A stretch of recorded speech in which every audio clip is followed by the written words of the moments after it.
16-year-old Stephen Weersing was driving to a store with his friends, Evan, Dylan, and Doug. While Evan was driving, Stephen was in the passenger seat and Dylan and Doug were in the back, and Stephen's dad texted him saying there was a tornado and it got dark within seconds. They wanted to drive away from the tornado, and Stephen was recording, and while that, Stephen imagined something big was walking through the trees because the tornado was right there about to touch them. While Evan was driving, he turned right thinking he turned away from the tornado, but instead turned right into it. The tornado made the friend group's car slide across the road, then the car got sucked in. While the car got sucked in, his friends Dylan, Doug, and Evan tried to save Stephen because he was hanging out the window, grabbing onto him, but he got sucked out the car window. Stephen Weersing was in a fetal position, screaming and protecting his head, and his life flashed back through his mind, and he saw a light, then got thrown out the tornado into a field. The car also got thrown out of the tornado, and Dylan, Evan, and Doug climbed out the car.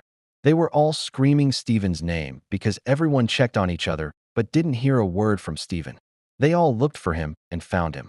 Stephen was laying on the ground, with his eyes slowly fading black, and Stephen tried to move because he saw his friends walking, but he couldn't. When Stephen tried to move, he said, "He hurts really bad." Stephen said he was going to sleep, and Dylan was slapping him in the face to not go to sleep, and Stephen blacked out. Doug could see Stephen's heart beating through his chest because he got skinned really badly, and suddenly, a car went past them, and then another one, but this one was a Chevy and was already messed up. But they stopped and picked up Stephen and brought him to a hospital. Stephen had gotten a flesh-eating disease, and they had to remove his right nipple because he got a bad scar where he got skinned and had to cut away 4 ribs. While Stephen was in the hospital, his friends Doug, Evan, and Dylan and his girlfriend Lena was with him the whole recovery.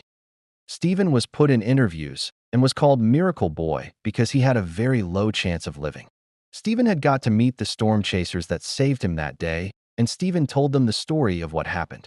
Stephen Weersing is still recovering and still has PTSD to this day, and he has gotten married to Lena, and they now have kids. We got everything I would do, you were standing there by my side, and now you gon' be with me for the last ride. It's been a long